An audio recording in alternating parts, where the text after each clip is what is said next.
um joinha aí para mim no chat, só para eu saber se a tela tá ok e se o som também tá ok. Boa noite.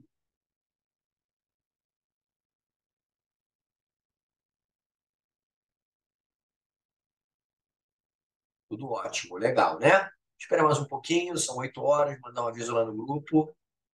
Sei que a galera tá com foco pesado no Enem, entendo isso, mas lembra que a aula aqui do Maratona UERJ também ajuda no Enem. Vou mostrar alguns assuntos hoje que caem bastante no Enem.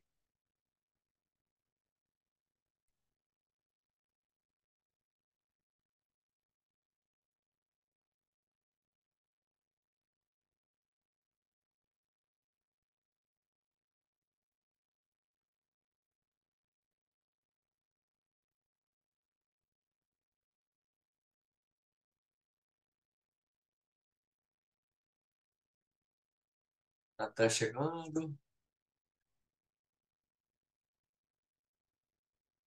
Boa noite, Natan.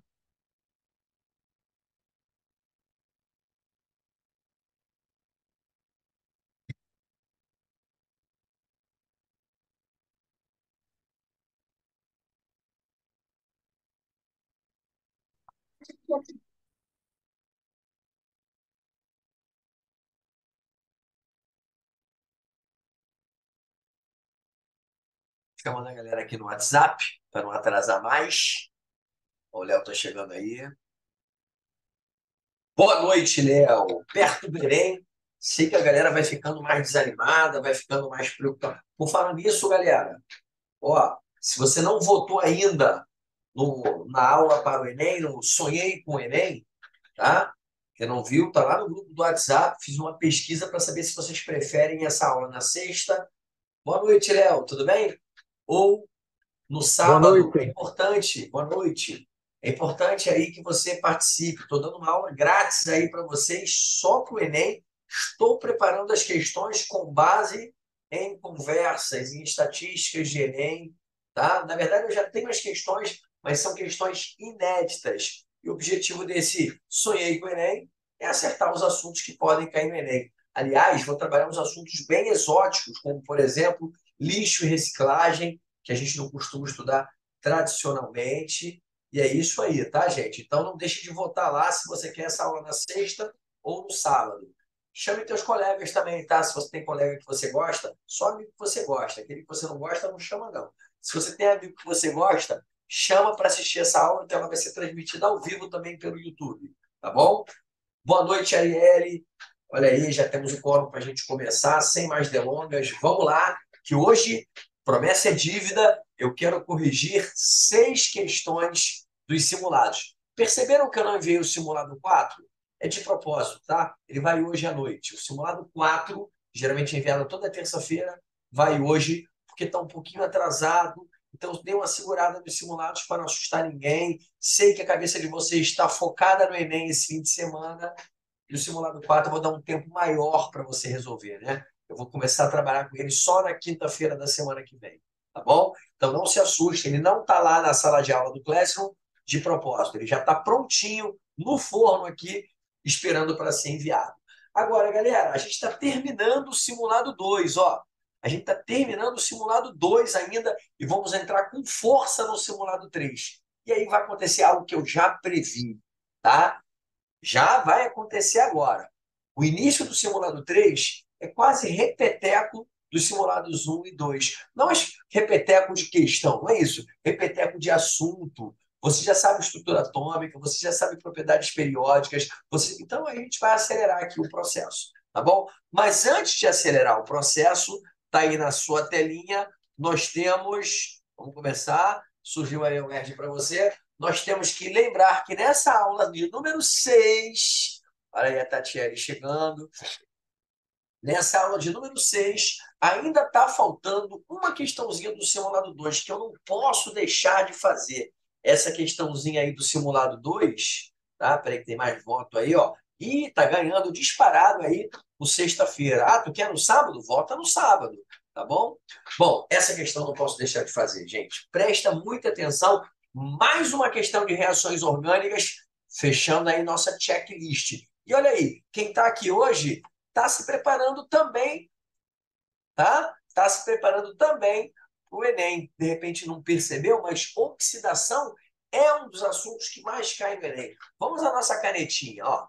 Um técnico de laboratório encontrou 4 frascos rotulados com a fórmula molecular C4H10O. Cara, isso aqui é um clássico da UERJ. Aliás, enquanto a UERJ não demitir esse técnico de laboratório, vai cair questão que ele perdeu a porra do rótulo. A UERJ adora isso. Cara, isso aqui é tão comum que tem gente que já até decorou, né? Quem é que tem a fórmula C4H10O. É o que eu vou mostrar para vocês. Então, preste atenção que eu tenho 4 frascos com a fórmula C4H10O e a mesma função. São álcoois, tá? Porque C4H10O, você vai ver, dá para desenhar éter também. Como o nome de cada um dos álcools estava apagado, denominou-os de A, B, C e D e realizou alguns ensaios químicos para identificá-los. Algumas gotas de solução violeta de permanganato de potássio, isso é importante, foram pingadas e pequenas amostras desses 4 foram pingadas a pequenas amostras desses 4 frascos, não havendo descoramento apenas da amostra B. Isso é um teste, tá? Isso é um teste importantíssimo, eu vou lembrar esse teste aqui com vocês. Nas soluções incolores produzida quer dizer que teve produção, tá? Foram adicionadas gotas do reativo de Tollens. Cara, há anos que a UERJ não fala do reativo de Tollens. Você não precisa decorar o que ele é. Preste atenção. Indicativo de aldeído. Pronto, então você não precisa se preocupar com esse nome reativo de Tollens. Havendo a formação de espelho de prata nas amostras A e D, quem se assustou com essa formação de espelho de prata só significa o seguinte: o indicativo de aldeído funcionou nas amostras A e D. Para identificar os álcools A e D, ainda não identifiquei, né? Determinou-se a temperatura de ebulição de cada um deles. Boa noite, Guilherme. Encontrando os valores de 108 e 118, respectivamente. Então, o 108 é o álcool A e o 118 é o álcool D, que eu ainda estou na dúvida quem é. Escreva os nomes oficiais dos álcools A e B. Aqui pediu oficial, tá? Determine o tipo de isomeria plana existente entre os álcools C e D. Então, galera, verbos de comando, para a gente não perder o costume, escreva e determine. E aí vai ser uma ótima questão para a gente lembrar, né? Nomenclatura e isomeria plana. Só toma cuidado. E aí vem uma coisa que a Tatiele também fala bastante, né? Eu tenho que, no desenvolvimento dessa questão, mostrar todo o conteúdo. Como é que eu... Gente, essa questão começa você sabendo quem são os álcools A, B, C e D. Tá bom? Vamos lá? Nosso rascunhozinho? Aqui mesmo, tá? C4H10O só dá para desenhar 4 álcools. E é exatamente esse que eu vou desenhar. Cuidado que daria para desenhar também éter. Só que ele pediu álcools. Olha o texto. São 4 álcools diferentes. Cuidado, ainda não sei quem é o A, quem é o B, quem é o C e quem é o D. Mas eu vou começar pelo álcool mais fácil. E minha dica, gente, Léo, acelerar, hein? Faz em bastão. Ah, mas como é que eu confiro que esses 4 carbonos aqui com hidroxila na ponta, por exemplo, vai ter 10 hidrogênios? Vamos contar rapidinho aqui em bastão. Será que essa molécula que eu acabei de desenhar em bastão tem 10 hidrogênios? Ó, tem 3 aqui embaixo, um suorzinho, ufa, é o hidrogênio. Tem 2 aqui, tem 2 aqui, tem mais 2 aqui, já deu 9. Mais esse que gosta de aparecer, 10. Pronto! Se esse álcool aí, com 4 carbonos, tem 10 hidrogênios, qualquer álcool aberto e saturado que eu desenhar diferente desse, 4 carbonos, vai ter os 10 hidrogênios. Então, dá um confere, sempre dá um confere nos hidrogênios, que eles ficam escondidos em bastão, ok? Cada sozinho desse em verde, Guilherme, é um hidrogênio, beleza? Então, esse é um álcool possível. Agora, o que eu posso fazer? Trocar a hidroxila de posição. Essa é a graça. A hidroxila aqui está no carbono 1. E se eu botar a hidroxila no carbono 2? Não precisa mais contar hidrogênio, tá, Léo? Aqui já tem 10, pode ter certeza que já tem 10. Vamos trocar a hidroxila de novo de posição? Não dá. Por que que não dá? Porque hidroxila no carbono 1, hidroxila no carbono 2, hidroxila no carbono 3 é a mesma coisa que no carbono 2. Você está numerando pelo lado contrário da cadeia. Então, quais são as duas últimas possibilidades? Deixa eu subir isso aqui lá para cima. Pronto, para ajudar. Aí. Quais são as duas últimas possibilidades? Eu vou ter que ramificar essa minha cadeia de 4 carbonos. Peraí, mas se eu ramificar, não vai mudar o número de hidrogênios? Não, discípulo. O número de hidrogênios só muda se você fechar ou insaturar. Porque quando você fecha, você tem que tirar um hidrogênio de cada carbono para poder fechar. E quando você insatura, lembra da ligação π, você também tem que tirar um hidrogênio de cada carbono para criar uma nova ligação. Então, ramificar, acredite, não muda o número de carbonos. Olha para a telinha do seu celular, do seu computador. O que eu acabei de desenhar agora são 4 carbonos de forma ramificada. E essa é a única maneira que eu tenho de desenhar 4 carbonos de forma ramificada. Por que que você já desenhou 2 vezes? Espera aí que a Duda está chegando. Por que que eu já desenhei 2 vezes? Olha como é que embaixo está mais rápido. Porque agora eu tenho 2 possibilidades de pendurar a hidroxila. Ou eu penduro a hidroxila. Boa noite, Arielle. Boa noite, Duda. Ou eu penduro a hidroxila na ponta. E preste atenção agora. Qual ponta, mestre? Qualquer uma dessas pontas. Elas são iguais, elas são simétricas. Ou eu penduro a hidroxila no carbono do meio. Esse aqui, ó, ficou feio, vou melhorar. Que é o carbono terciário. Aliás, esse álcool aqui é muito conhecido pelo nome de terquibutanol, porque está no carbono terciário e tem 4 carbonos. Só que cuidado que eu pedi para escrever o nome oficial. Quem está chegando agora, eu estou resolvendo a 10ª questão do simulado 2, que é importantíssima. Porque tem reações orgânicas, tem nomenclatura, tem isomeria e tem a porra do técnico, desculpa a expressão, gente, a porra do técnico da UERJ que perdeu o rótulo dos frascos. A UERJ ama questão assim. Enquanto esse cara não for demitido, Guilherme, vai ter questão assim na UERJ. Acabou. Esses são os 4 álcools. Ah, já está na ordem A, B, C, D? Não. E aí vem o primeiro teste, que é a solução violeta de permanganato de potássio. Alguém sabe, a cor aqui não é importante, para que serve o permanganato de potássio? Bom, eu vou colocar a fórmula dele aqui para ver se ajuda vocês. KMnO4. Esse é um dos principais agentes oxidantes que a UERJ usa. Na verdade, a UERJ só usa 2 agentes oxidantes, ou até um terceiro. Mas vamos focar nesse aqui. Mas como é que eu vou saber, mestre, que permanganato de potássio é um agente oxidante? Eu tenho uma dica, que é bem legal. Quer ver? Deixa eu pegar aqui uma corzinha diferente. Toda estrutura, não é nem molécula, que tem muito oxigênio. Ah, quanto muito? Gente, de cada. Essa estrutura aí tem 6 átomos. Dos 6 átomos, 4 são de oxigênio. Quer ver? Vou te dar um outro exemplo. Dicromato de potássio. Tem aluno que já sabe do que eu estou falando. Tá? Dicromato de potássio ou de sódio. Aí o potássio e o sódio é o de menos. Aqui. Vou botar de sódio. Pronto. Dicromato é outro sal. O que que esses 2 sais têm em comum? Gente, não precisa nem calcular NOx. Pode gritar no microfone, pode falar no chat. Muito oxigênio. Né? Muito oxigênio. Eles são agentes oxidantes. Bom, foi? São agentes oxidantes.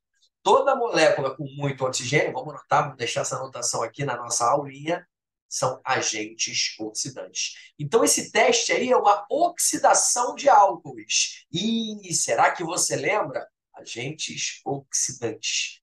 O que que dá a oxidação dos álcoois? Depende do tipo de álcool. A notícia boa é que você pode decorar quem são os produtos da oxidação de cada um dos álcools. Mas vamos lá anotar os tipos de álcool.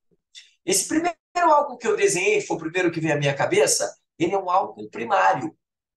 O nome dele é butanol. Mas vamos deixar de falar de nome depois. Por que ele é um álcool primário, gente? Porque a hidroxila está ligada a um carbono primário. Ó, vou botar um pontinho nesse carbono e vou chamar de P. P de primário. Tá bom? Já o segundo álcool, que a hidroxila está ligada a um carbono que se liga a 2 carbonos, é um álcool secundário. Isso é importantíssimo para a gente começar a falar de oxidação de álcools. Já o terceiro álcool, cuidado, ele não é terciário, não, ele é primário de novo. Esse aqui muita gente confunde, né, Duda? Por que esse álcool é primário? Já apareceu o Pzinho. A hidroxila, que é o grupo funcional do álcool, está ligado a um carbono primário. P de primário. E o último álcool, adivinha? Bota no chat. Qual é a classificação desse último álcool aqui? Estou escrevendo enquanto estou esperando. Ninguém jogou no chat, todo mundo dormindo. Pode gritar no microfone também, isso aí, Léo, terciário, o microfone está aberto para vocês. E sabe o que eu tenho para te dizer sobre oxidação de álcools? Oxidação de álcools cai na UERJ, cai no Enem, cai pra caramba no Enem, e pode servir como teste. Teste? Para mim, oxidar o álcool era transformar em outra coisa. Sim, mas a partir do momento que alguns agentes oxidantes são coloridos, aliás, alguns não, todos que eu conheço são coloridos, a mudança de cor significa o positivo do teste. Então, quem ficou preocupadão aí? Ah, mas eu não sabia que o permanganato de potássio era violeta. Não precisava saber.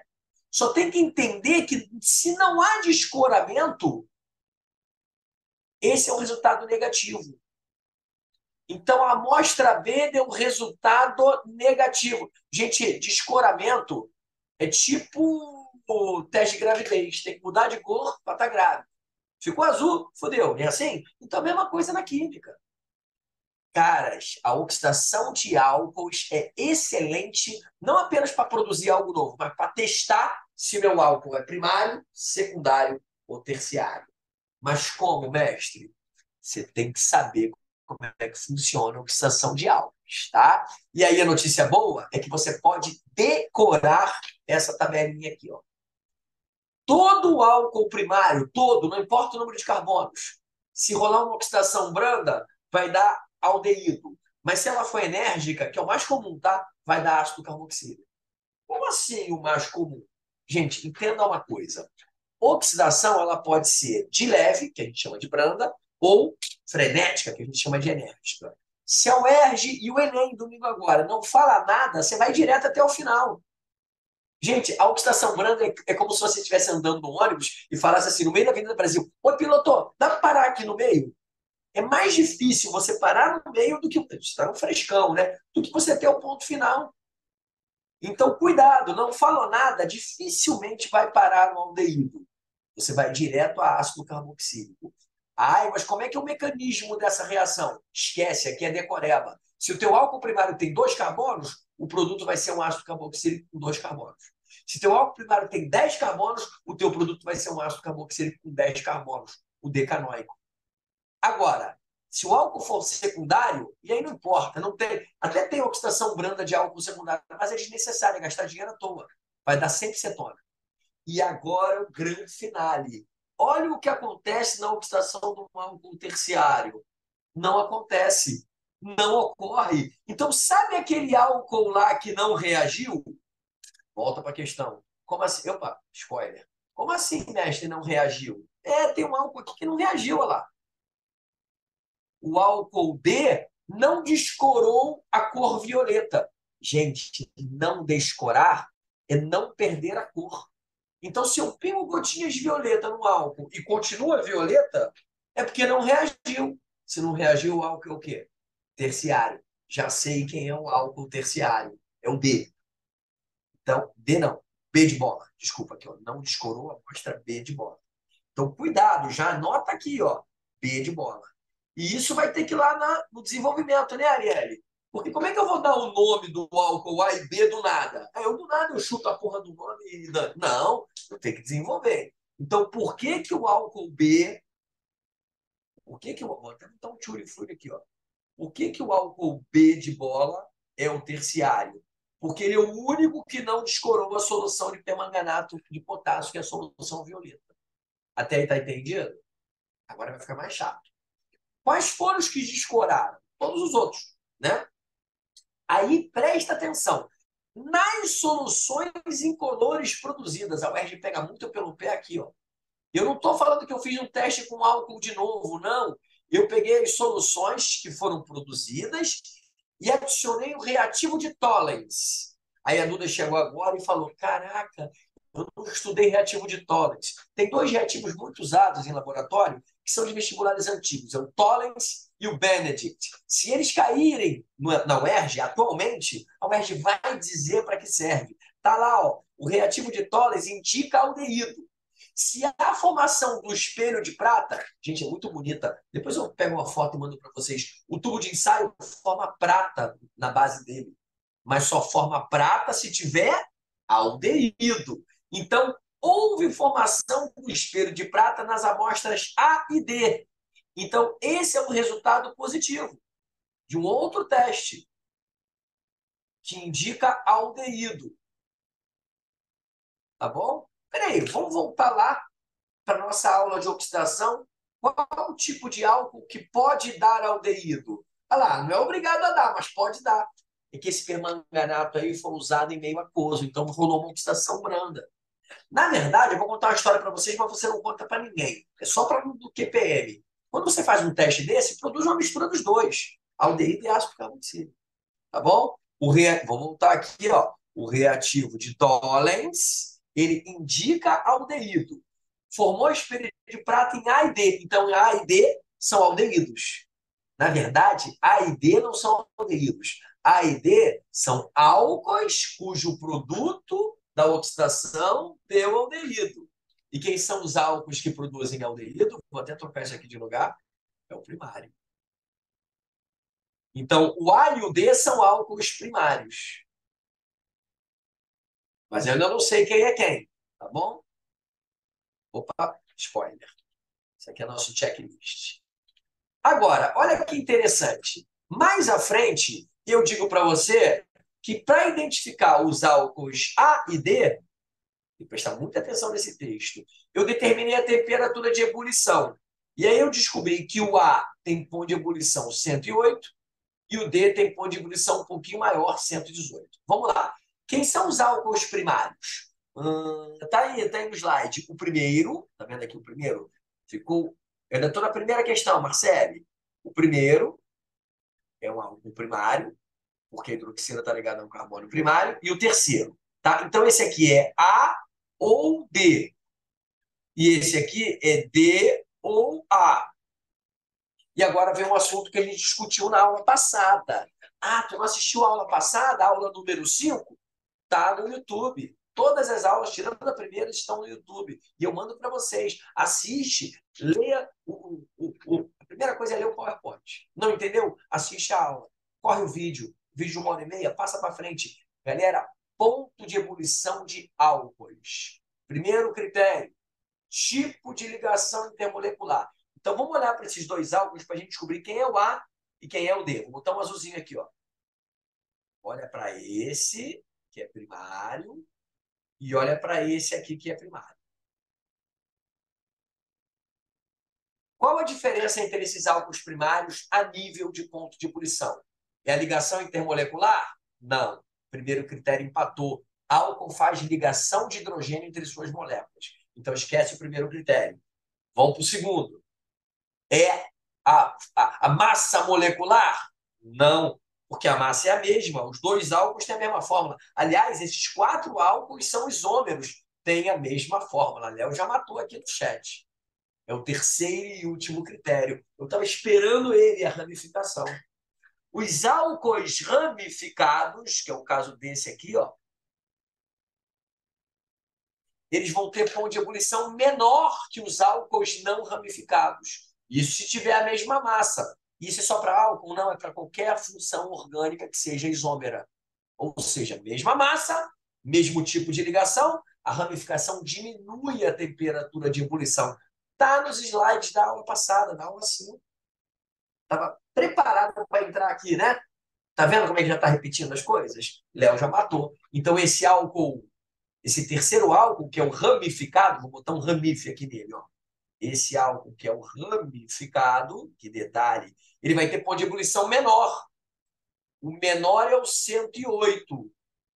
Então, ele é o álcool A. Pronto, já descobri quem é o A. E, por eliminação, o outro é o D. Passar um amarelinho ali para ficar. Olha o trabalho que dá. E agora? Já sei quem é o A de amor, quem é o B de baixinho, quem é o D de docinho. Eu só não sei quem é o C de coração. Diz para mim quem é o C de coração. É o que sobrou.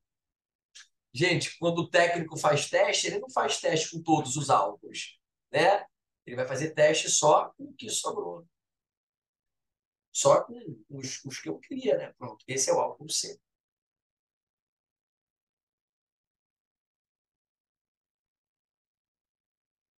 Arielle, a maior dificuldade dessa questão é você descobrir quem são os álbuns A, B, C e D. O resto, beleza. E aqui no cantinho, olha aí quem chegou depois, Duda, Marcele, eu fiz uma listinha aqui dos principais agentes oxidantes. Você não precisa decorar. Se tiver muito oxigênio na molécula, é um agente oxidante. Tá bom? Então a questão é sobre oxidação. Pronto, agora vamos escrever. O nome oficial dos álcools A e B tem que ser oficial e dizer o tipo de isomeria entre C e D. Vamos olhar o tipo de isomeria entre C e D? Para a gente marcar aqui. Aí não tem muita explicação, né? Tipo de isomeria entre C e D. D é esse e C é esse. Gente, isomeria plana só tem 5 tipos. Tá? E esse caso é um caso muito simples. Não é isomeria funcional. Aliás, não tem isomeria funcional aqui, porque a função é a mesma. Toma cuidado. O álcool D, presta atenção, tem hidroxila no carbono 1. Tanto é que o nome dele é butan-1-ol. E o álcool C de cavalo tem hidroxila no carbono 2. Butan-2-ol. Qual o nome desse tipo de isomeria? Isomeria de posição. Essa é uma das isomerias planas mais fáceis de serem detectadas. Sempre que mudar a posição de uma ramificação, de um grupo funcional, que é o caso aí, às vezes muda a posição até da ligação dupla, da insaturação, a isomeria de posição. Então, o que é o mais difícil da questão? Identificar os álcools A, B, C e D sem errar. Depois o resto é mole. Escrever nome e dizer o tipo de isomeria. Tá bom? O que vocês colocariam no padrão de resposta? Todo esse desenvolvimento, óbvio, sem essa aula toda que eu dei aqui, eu preciso botar essa tabela aqui do Guedes. Não, não precisa botar essa tabela aqui. Isso aqui você que tem que saber. Vale a pena decorar? Ou se vale. Galera, isso aqui, ó, vale até para o Enem, tá?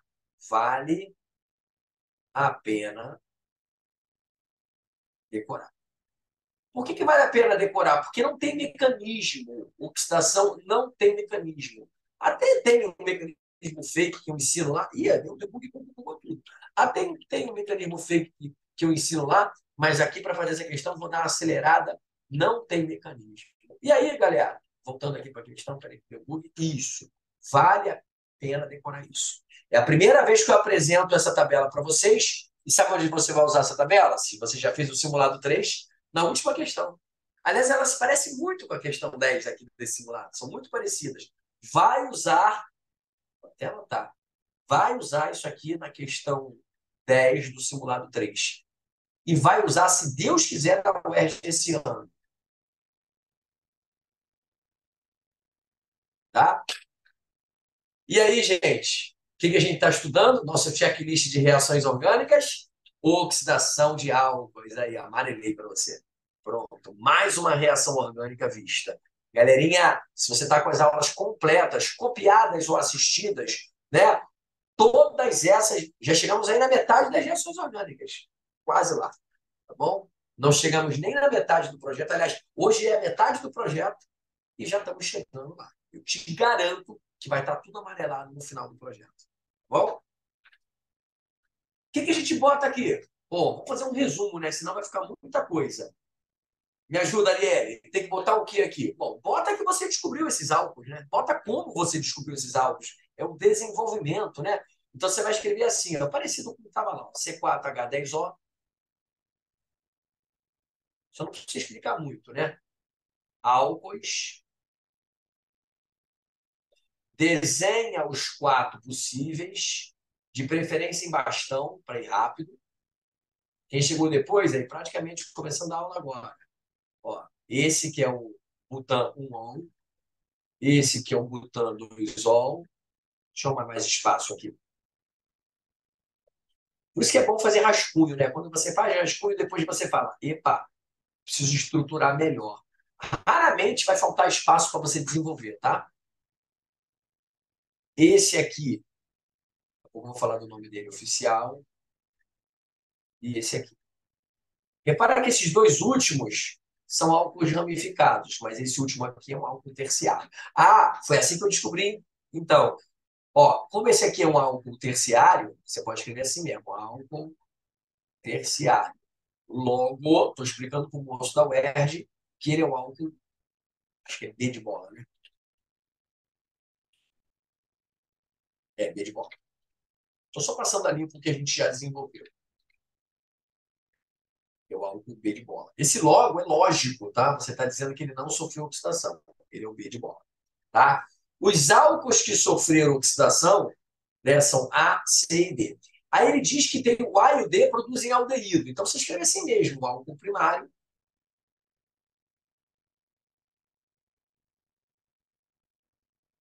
álcool primário. Esses dois aqui, por oxidação, só para mostrar, tá? Oxidação é O entre colchetes. Geram aldeído. Podem gerar aldeído, né? Também pode gerar ácido carboxílico. Mas álcool secundário, não. Lembra que álcool secundário por oxidação da acetona. Naquela tabela. Então, você deixa esse aqui como secundário. E aí, se dá aldeído, você já pode dizer que esse aqui é o A ou D, e esse aqui é o D ou A. Exatamente o que eu escrevi lá. Tá? Agora, como é que eu vou saber se é o A ou B? Ou quer dizer que é os dois, é um dos dois, pelo ponto de ebulição. Né? Se esse álcool aqui é ramificado, tudo bem fazer isso na prova. Ele vai ter menor ponto de ebulição que o outro. Tá? Aí lá no ponto de ebulição, se eu não me engano, deixa eu colar aqui de novo que agora eu perdi, é o D. É o A e o D. Tá? Então, logo, por causa do ponto de ebulição, eu descobri que esse aqui é o D e esse aqui é o A. Esse aqui é o de maior ponto de ebulição, logo é o D. Esse aqui é o de menor ponto de ebulição, logo é o A. E aí você está explicando.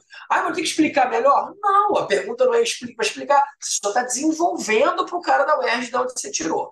Esse aqui que sobrou é o C, porque sobrou. Né? Tipo, logo esse é o C.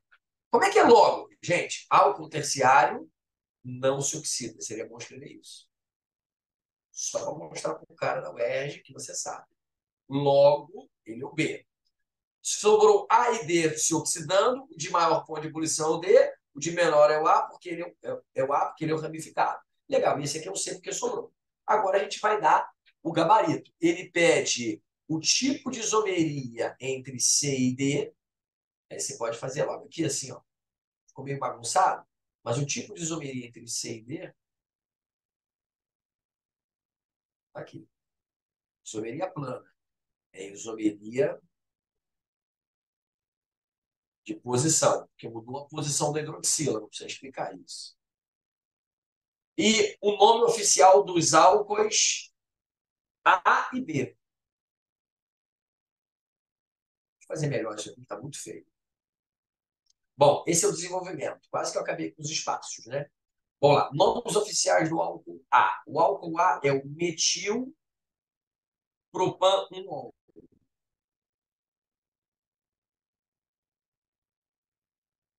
Cuidado que o álcool A não é o primeiro. E por que você não numerou o metil? Porque metil não precisa ser numerado nesse caso, que só tem essa posição. Tá bom? Esse é o álcool A. E o álcool B, é o B que eu peço, né? Cadê o B? Ah, o B está aqui. É esse ramificado aqui, todo ramificado, esse terciário, que é o metil propan 2-ol. Pedir o nome oficial tem que ser assim. Se eu escrever um número para o metil, número 2, perde alguns décimos porque é um número desnecessário. O metil só pode ser ali, ó. Repara que o metil está aparecendo aqui também, ó. Metil no álcool A, metil no álcool B. Esses são os nomes. E agora você escreve aqui, ó, isomeria de posição entre C e D. Pronto. Na verdade, o que eu tenho que escrever é muito pouco. Mas o que eu tenho que desenvolver, né, Arielle? É bastante coisa. Eu acho que eu desenvolvi bem e respondi o que foi pedido. Assunto: reações orgânicas, propriedade dos compostos moleculares, porque essa palhaçada de saber que tem maior ponto de ebulição e menor ponto de ebulição é importante, tá bom? E aí a gente viu pela ramificação que eu já expliquei, Léo lembrou muito bem, e também isomeria. Ah, nomenclatura e isomeria plana. Caraca, 4 assuntos. Gente, não tem questão da UERJ de um assunto só. Não tem. Ainda mais em química orgânica. O que vocês acharam dessa questão? Fácil, médio ou difícil? Escreve no chat para mim ou grita no microfone.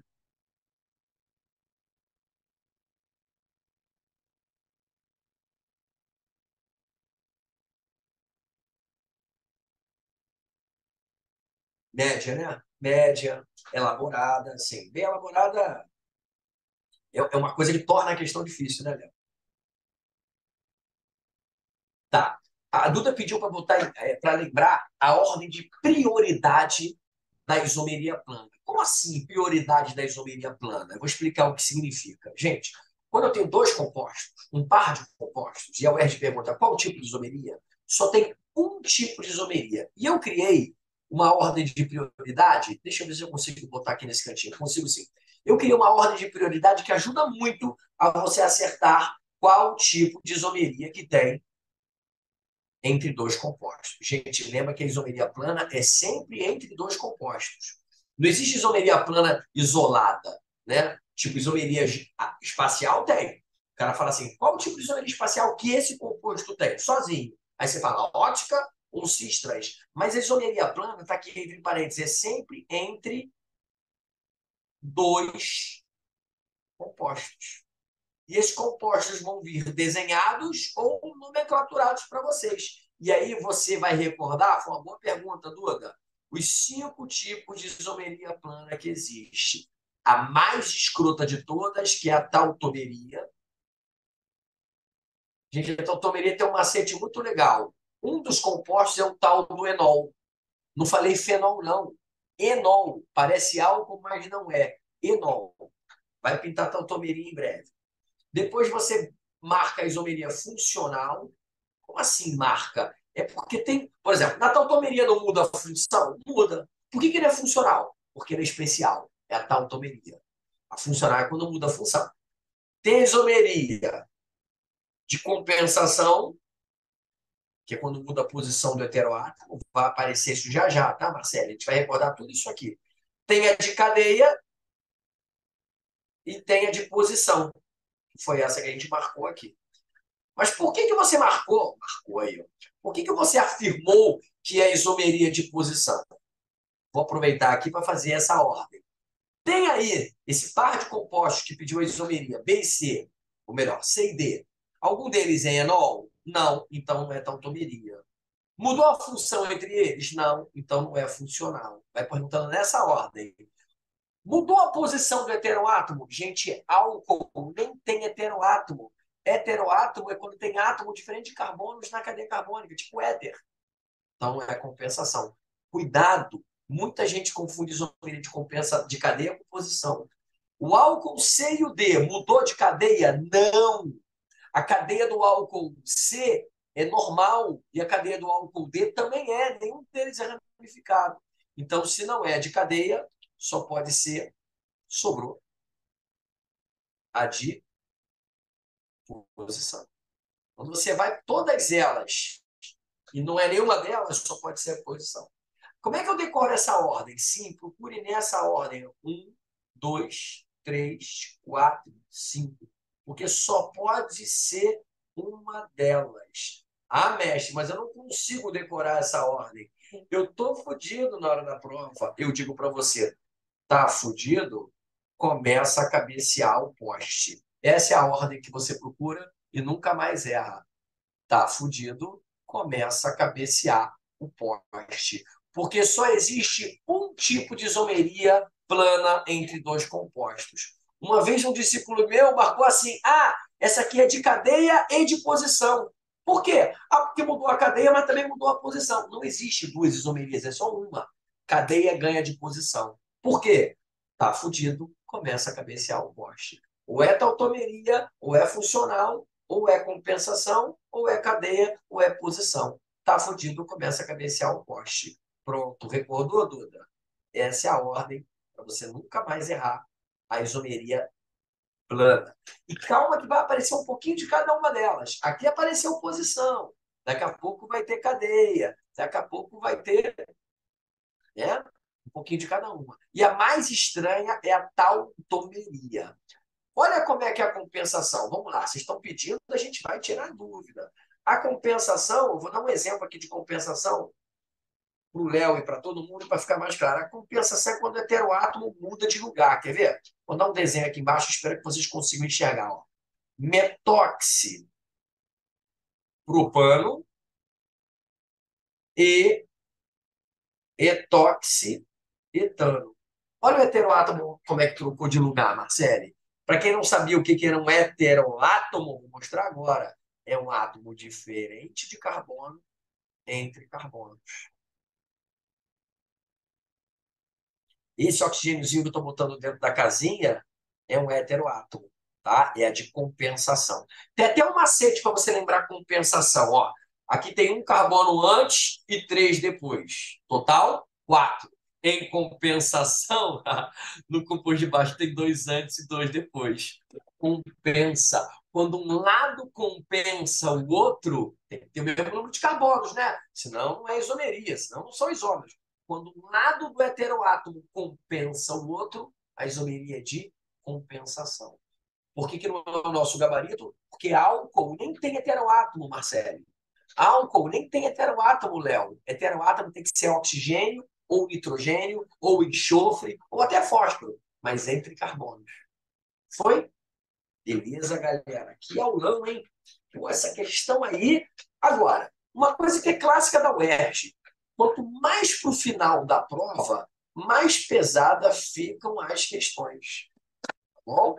A verdade é essa. As questões do início são mais leves. Aí vai chegando no final, vai pesando a mão. Meu simulado é todo pesado, né? Mas eu tenho uma notícia boa para vocês. O simulado 3 começa com questões mais leves, como todo simulado. Então, acho que vai dar para a gente dar uma boa acelerada aí. Considere três óxidos, galera. Toda dúvida que eu não respondi no chat, depois eu respondo no privado. Pode ter certeza. Continua mandando dúvida que eu estou anotando tudo. Toda. Muda a posição do heteroátomo, isso mesmo. Éter tem heteroátomo, aminas secundárias e terciárias têm heteroátomo, amidas substituídas têm heteroátomo, heteroátomo é qualquer átomo diferente de carbono, deixa eu voltar aqui, ó, qualquer átomo diferente de carbono entre carbonos. Esse O que eu marquei em verde aqui é um heteroátomo. E a isomeria que muda a posição do heteroátomo é a de compensação. Essa aqui é a só para você estudar sexta-feira à noite. E sexta-feira à noite não vai nem ter tempo de estudar para o R, né? A gente vai estudar para o Enem sexta-feira à noite, hein? Se liga! Vamos começar o simulado 3. Aí, considere três óxidos com a mesma fórmula geral X2, ó, formado pelos seguintes elementos. Elemento do grupo 15 com maior eletronegatividade. Elemento do grupo... Deixa eu pegar minha canetinha que sumiu aqui, ó. Elemento do grupo do terceiro período com maior afinidade eletrônica. Elemento do quarto período com maior raio atômico. Opa, período, grupo, isso você já sabe. Talvez não. A única coisa que a gente não falou ainda é como é o comportamento da eletronegatividade e da afinidade eletrônica. Gente, isso é um resumo praticamente de todas as propriedades periódicas que a gente precisa. Só faltou aí a energia de ionização, que a gente já viu em outras questões. Nomeie o óxido de maior ponto de ebulição. Não sei por que eu sublinhei óxido. Todos eles são óxidos, né? Nomeie o óxido de maior ponto de ebulição. Isso aqui é uma pegadinha que eu vou mostrar para vocês. E tem que justificar a sua escolha. Em seguida, apresente a fórmula do óxido que não reage com a água. E, além disso, a reação química com a reação química com água daqueles que reagem. Muita coisa para sublinhar, né? Não esqueça nunca dos comandos. Os comandos são nomeie, para dar nome, hein? Aqui quase que eu dei mole, eu botei fórmula, tá? Justificando, tem que justificar, e depois é apresente. Só que são dois apresentes, tá? É apresente a fórmula e a reação química com água daqueles que reagem. É muita coisa numa questão só, tá? Mas a primeira coisa que você vai fazer é achar os elementos desses óxidos aqui. A fórmula é a mesma, ó, X2O. Então, gente, fórmula geral significa o seguinte: X não existe. Você vai substituir o X por esses elementos aqui, tá? Grupo 15, maior eletronegatividade. Terceiro período, maior afinidade eletrônica. Quarto período, com maior raio atômico. O nosso rascunho vai para a tabela periódica, tá bom? Galera, comportamento do raio atômico pela milionésima vez. Raio atômico, aqui não precisa nem explicar. Cresce para baixo, porque aumenta o número de camadas, e cresce para a esquerda, né? Não, cresce para a direita. Caraca, caretinha, tortinha. Raio atômico cresce no início da tabela periódica, não para o final. Tá? Ah, mas ele pediu um raio atômico de uma família. Tudo bem, então o maior raio atômico é o que está embaixo da família. Quanto mais para baixo, esse é o comportamento do raio atômico. Notícia boa: todas as outras propriedades periódicas que caem na UERJ são o contrário do raio atômico. Vou trocar de cor. Está aqui nosso resumo. Energia de ionização para a direita e para cima. Eletronegatividade para a direita e para cima. Vale lembrar que a eletronegatividade não precisa nem decorar, né? Eletronegatividade tem valor, pô, para que você vai decorar? Aliás, é uma boa dica. Eletronegatividade, use os valores, que pode ser que você seja pego nas exceções. Pô, você tem valor, para que você vai confiar em setinha? Olha a setinha da energia de ionização. Mas, mestre, nessa questão não caiu energia de ionização. Eu sei. Energia de ionização cresce para cima, numa mesma família, tá? Então, na verdade, eu vou fazer uma legenda aqui. Essa setinha para cima e para a direita é energia de ionização, que não caiu nessa questão, mas também é afinidade eletrônica, que caiu nessa questão, mas também é eletronegatividade, com um detalhe. Eu, se fosse você, na eletronegatividade, vou botar um amarelo aqui para você sacar. Eu, se fosse você, na eletronegatividade, olhava os valores, tá, Marcelo? É aqui. Porque tem eletronegatividade. Ah, e um detalhe: a afinidade eletrônica, quase que eu esqueço desse detalhe, não funciona para gases nobres. Putz, tira os gases nobres da jogada. Mas gás nobre tem energia de ionização? Tem, uma das mais elevadas, mas não tem afinidade eletrônica. O que faz sentido, né? Gás nobre é afim de elétrons. Afinidade eletrônica é dizer se é afim de elétrons. Então, cuidado. Esta família é a única que não funciona para afinidade eletrônica. Aliás, gás nobre tem raio atômico, gás nobre tem energia de ionização, gás nobre tem até eletronegatividade em algumas tabelas periódicas. Nessa daqui não tem, tá? Mas gás nobre nunca vai ter afinidade eletrônica. Vou trocar até a cor desse asterisco aqui para a gente não esquecer. Gás nobre aqui, ó, em preto, não vai ter afinidade eletrônica. Isso vai matar a nossa charada. Isso vai ser importante para a nossa questão. Não entra gás nobre aqui. Vamos lá, voltando aqui para a pergunta. Quem é o elemento do grupo 15 de maior eletronegatividade? Bom, grupo 15, maior eletronegatividade. Vou passar um marca-texto aqui. Grupo 15 é a família 5A. De maior o quê? Desculpa. De maior eletronegatividade. Só ver o valor, né? É o nitrogênio. É o nitrogênio. Grupo 15, maior eletronegatividade, é o nitrogênio. Então, um dos óxidos vai ser N2O. Agora, continuando. Terceiro período com maior afinidade eletrônica. Cuidado para não fazer óxido de gás nobre. Terceiro período é terceira linha. É um cloro. Cuidado que o terceiro período, tá? Muita gente começa conta errada. O terceiro período lá embaixo. Não. O primeiro período só tem dois elementos, hidrogênio e hélio. O segundo período começa com lítio e termina com neônio. O terceiro período começa com sódio e termina com argônio, mas não é o argônio, é o cloro, porque gás nobre não tem afinidade eletrônica. E agora, para a gente matar o último óxido, é um óxido usando quarto período maior raio atômico. Tá chegando lá, Léo, gás hilariante. Quarto período maior raio atômico, cuidado que o raio atômico cresce ao contrário, é o potássio. Então, quem são os óxidos? N2O, Cl2O e K2O, porque todos eles têm a mesma fórmula geral, olha lá. Vamos anotá-los. Na hora da prova, como é que eu explico isso, Arielle? Não explica, né, gente? Você já olhou na tabela periódica, não tem muito o que explicar.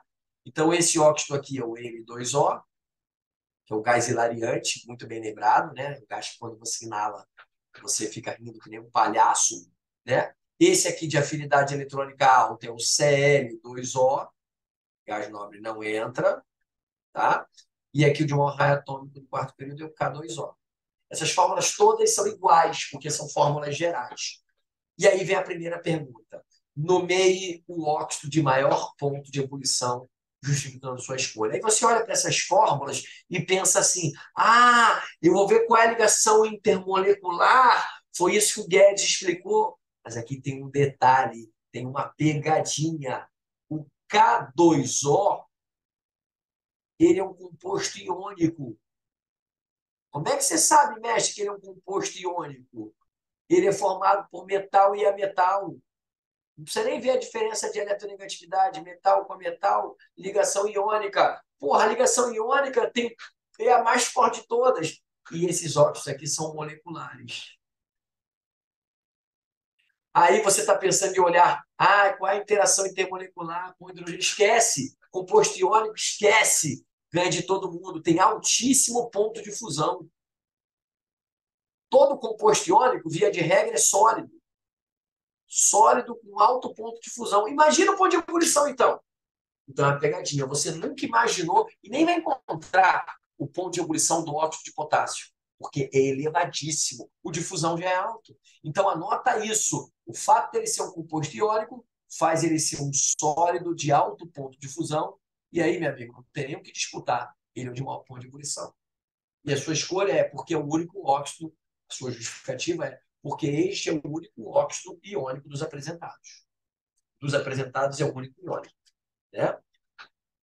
Apresente a fórmula do óxido que não reage com a água. Bom, desses três óxidos aí, um deles é neutro. E eu quero fazer uma recordação aqui para vocês. Só existem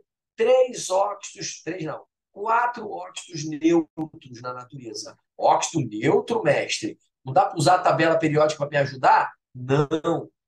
Você vai ter que decorar. Só existem quatro óxidos neutros. São eles: água, NO, que não é o cara dessa questão, N2O, que é o cara dessa questão, e CO, monóxido de carbono. Para você decorar essas quatro fórmulas, foi criada uma mnemônica muito antiga, que é a água no convite. Olha aqui, ó, água no convite. Forcei. Como assim? Achei que fosse no convite. Não, mas no convite. O que é esse 20? É ridículo o que eu vou fazer aqui. Mas olha o 20. É o 2 com O. 20. Então, se você ler essa frase aqui, você decora os quatro únicos óxidos neutros. E por que eles são chamados de óxidos neutros? Porque eles não reagem nem com água, nem com ácido, nem com base. Eles são pouquíssimos reativos. Por isso que eles são chamados de neutros. Então, dos nossos óxidos, o único neutro é o N2O. Tá bom? E a reação química daqueles que reagem com água? Aí você vai ter que reagir o Cl2O e o K2O com água, sabendo a classificação deles. Mas vamos logo para o nosso padrão de resposta? Vamos lá. O que a gente tem que desenvolver aqui? Pouca coisa. Já sei quem são os óxidos, né? Tem que botar a fórmula deles, né? Bom, primeira pergunta você podia desenvolver um pouquinho assim, né? Tipo assim, achei que é o nitrogênio, achei que é o cloro, e achei que é o potássio. Então, as fórmulas são, só para desenvolver um pouquinho, N2O, Cl2O, K2O. Ele pediu para você. Ah, primeira pergunta: quem tem maior ponto de ebulição? E aí tem aquela pegadinha, é o K2O. Só que cuidado, ele pediu nomeie. Então você pega isso aqui e escreve óxido, nomenclatura bem fácil, de potássio. Ah, eu não tenho que escrever dióxido de potássio, ou melhor, óxido de dipotássio? Não, não tem que escrever óxido de potássio, porque o potássio ele tem NOx fixo. Então você só escreve óxido de potássio e acabou. Não é a mesma coisa aqui em cima. Por exemplo, se eu tivesse que nomear esse óxido de cloro, eu nomearia melhor, monóxido de dicloro. É uma das nomenclaturas possíveis para ele. Monóxido de dicloro. Porque tem dois cloros e um oxigênio só, e o cloro varia de NOx. Assim como o de cima é chamado também de monóxido de dinitrogênio, que é o gás hilariante. Mas sorte que ele pediu o nome desse. E por que, que esse é o de maior ponto de ebulição? Pois, perspectiva rápida, dos óxidos apresentados, é o único iônico.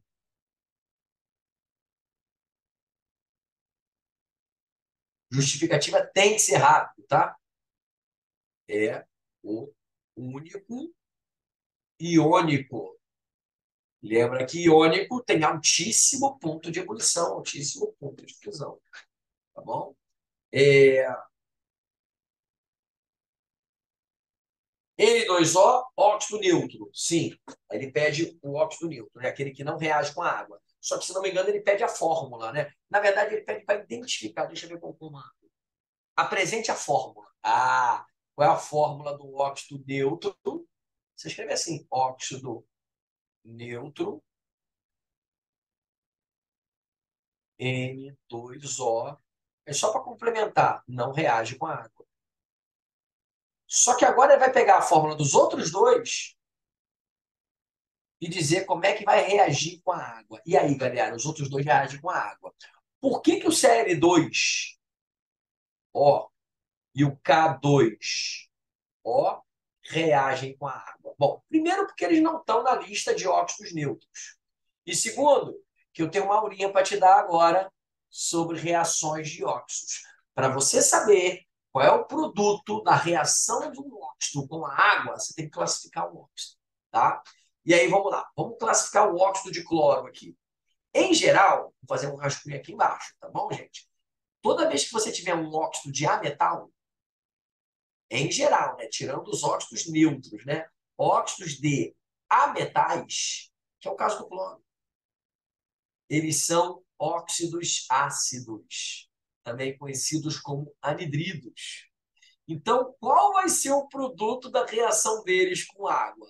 Ácido, né? Inclusive, a palavra anidrido lembra que eles estão sem água, tá vendo? Anidridos são os óxidos ácidos sem água.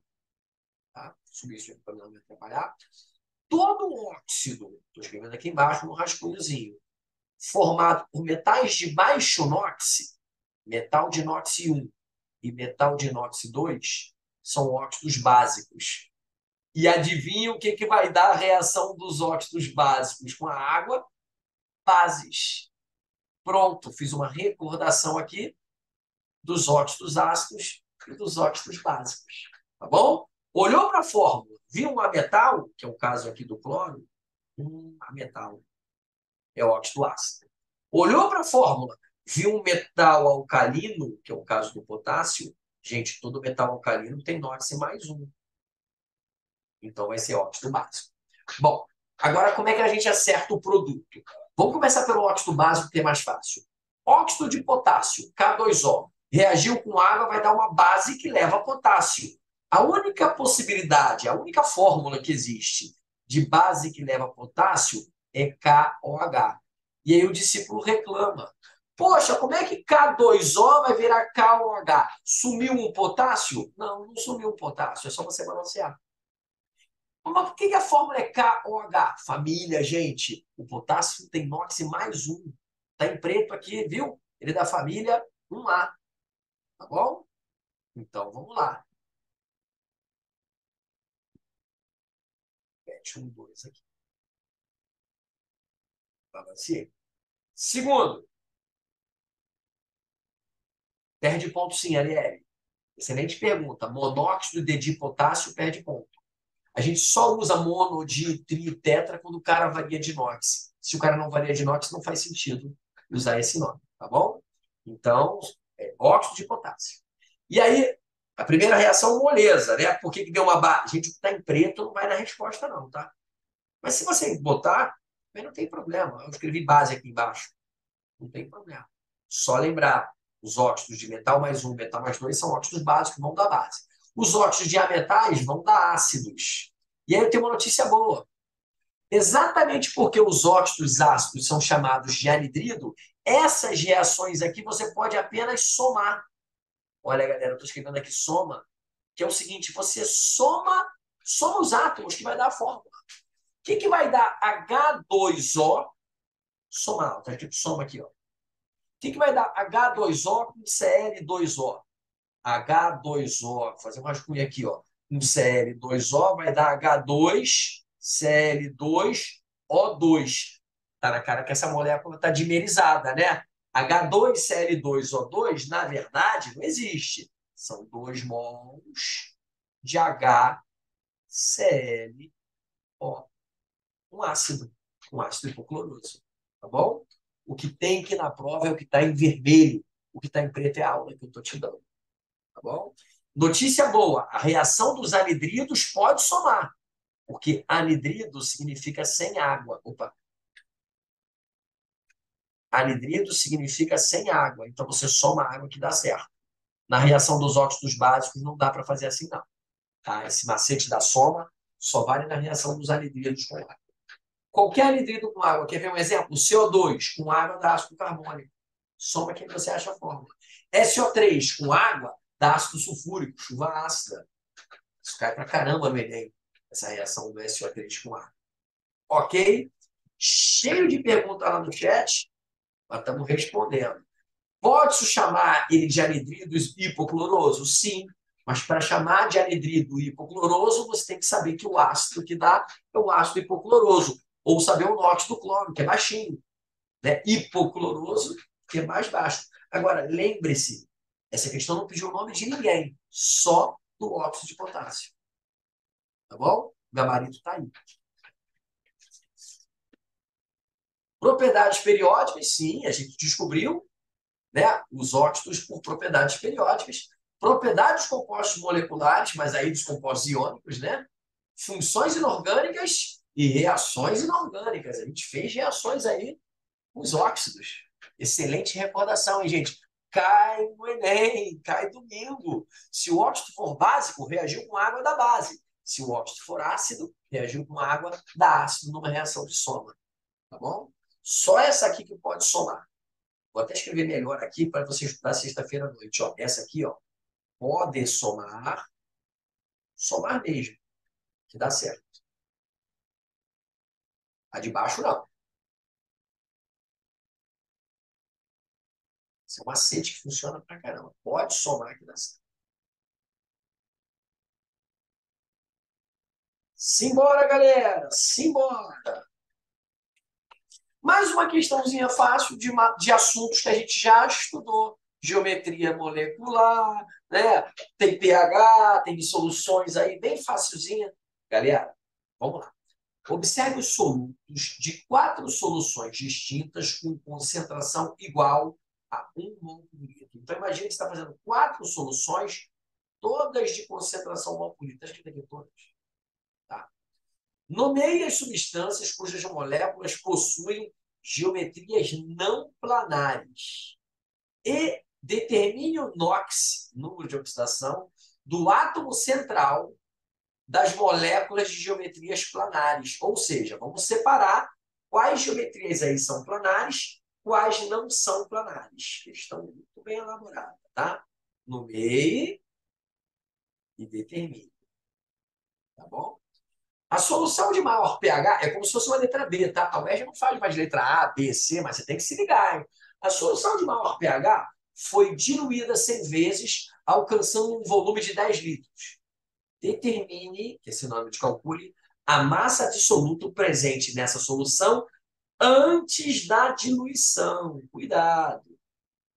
Primeiro eu tenho que descobrir quem é a de maior pH, diluir 100 vezes e depois, sabendo que o volume final é 10, qual é a massa absoluta nessa solução antes da diluição? É só uma enrolação aí para você prestar atenção, tá bom? E vamos às contas, né? Como assim vamos às contas? Gente, eu vou ter que fazer conta na parte da diluição. Mas na parte da polaridade, não. Qual é a geometria planar e não planar? Galera, o ERG, uma pergunta muito importante na semana passada, quais são as geometrias que a UERJ cobra? A UERJ não passa dessas 5 geometrias aqui. Não passa. O Enem até passa, tá? A UERJ não passa dessas 5 geometrias. A plana, a angular, a trigonal. Desculpa, gente, escrevi errado, né? Plana linear. Pensando aqui em outra coisa. A linear, a angular, a trigonal plana. E aí, gente, a gente acabou de falar das 3 geometrias que são planas. Porque uma linha fica no plano, não dá para sair do plano.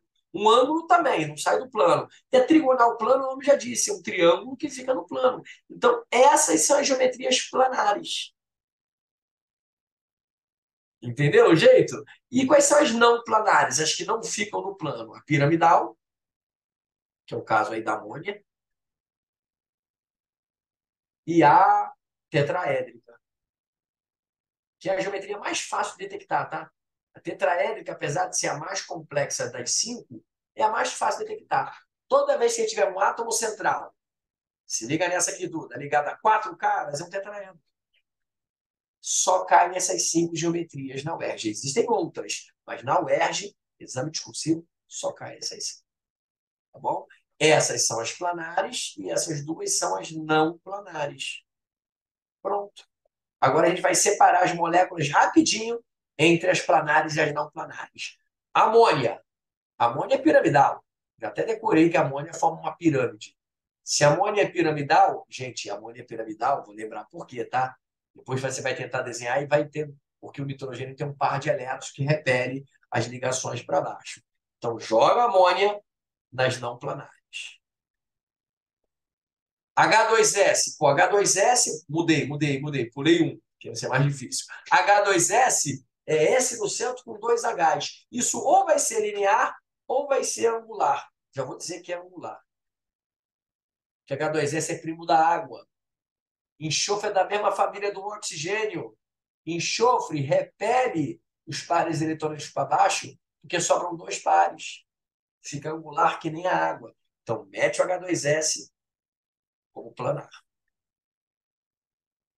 Acabei de falar que quando você tem um átomo central com 4 caras ao redor, 1, 2, 3, 4, é tetraédrico. Ah, mas como é que eu sei que o átomo central é o carbono? Só ele que pode fazer tanta ligação assim. Botar um hidrogênio no centro, monovalente, cloro no centro, monovalente, isso é tetraédrica. Tá? Então, geometria não planar, o clorofórmio, CHCl3. Tá? E agora, grão finale, deixei para o final essa última. Mais uma vez, o átomo central é o carbono.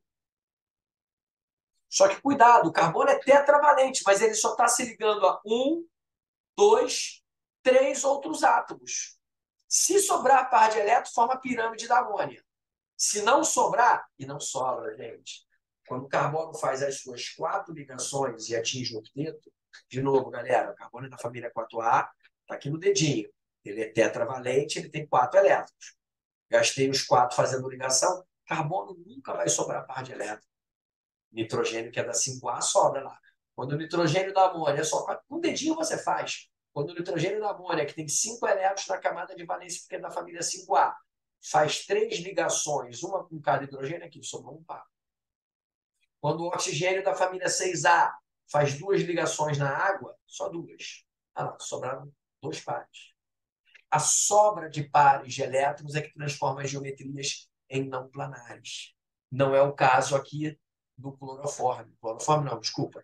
Não é o caso aqui desse aldeído aqui. Então, esse aldeído vai ser trigonal plano. Trigonal plano.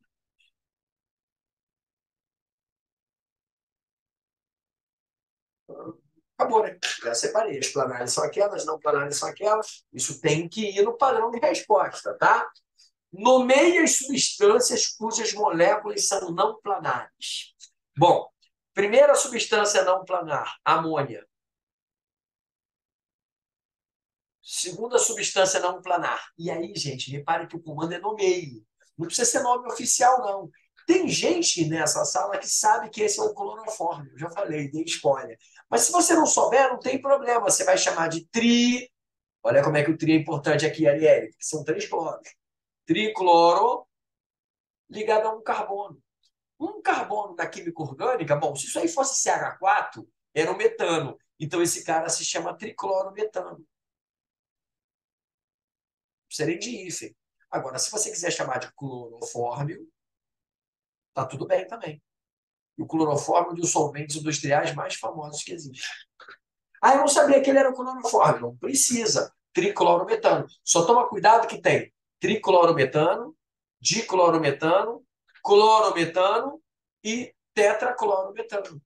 É só você pegar todos os hidrogênios, tirar e botar cloro no lugar. Já nomeei. Agora ele quer o NOx do átomo central das moléculas planares. E é melhor ir lá para a minha resposta, né? Vamos lá. Não planares. As não planares foram.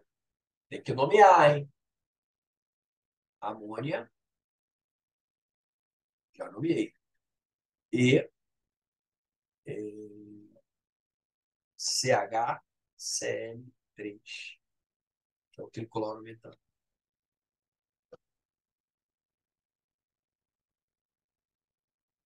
Vou dar a chance de você escrever clorofórmio, porque eu nomeei. Tá valendo. Eu escrevi tricloreto de carbono, também está valendo, é nome usual. Tá? Agora, com as planares, eu quero o NOx do átomo central. Bom, a primeira, vamos botar uma planar aqui mais fácil, H2S. Como é que eu vou saber o NOx do átomo central? Primeiro, você vai assinalar o átomo central. O átomo central é o enxofre. E marcar o número de oxidação aqui é fácil, é por eliminação. Só que, galera, olha aí, Marcelo, desenvolvimento e resposta. Ah, esse NOx aí é -2, mas mostra de onde você tirou o -2. Aqui. O hidrogênio geralmente é +1. +1 vezes 2, mais 2. Não vou botar em preto não, senão você vai achar que não é para deixar isso na prova. É para deixar na prova. Viu, Léo? É para deixar na prova. +1 vezes 2, mais 2. Então, qual vai ser o NOx do enxofre? -2. Porque a carga total de qualquer substância tem que dar 0. Inclusive se a substância for orgânica, como é a próxima planar. Ó, as não planares são essas duas aqui. E as planares são H2S e HCHO. Que diacho é isso aqui, HCHO? Eu, se fosse você, desenhava organicamente para você poder entender qual vai ser o NOx do carbono.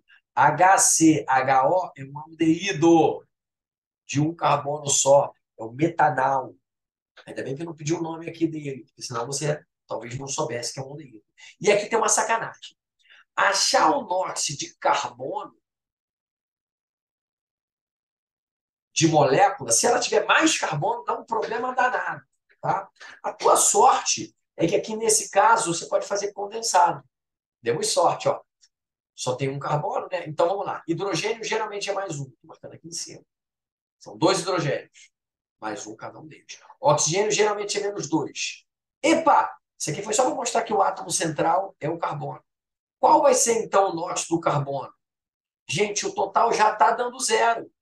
Se o total já está dando 0, o NOx do carbono no metanal é 0. Por quê? Os amiguinhos dele, somados, já dão zero. Então, que número somado a zero dá zero? Zero. Foi? Vamos lá, galerinha. Agora a parte do cálculo. Caraca, ele pediu para fazer um cálculo, né, de soluto, né, de massa do soluto, da solução que tem maior pH. O que significa maior pH, galera? Maior acidez. É isso? Não. Ele quer a mais básica. Cuidado, galera. A escala de pH é invertida.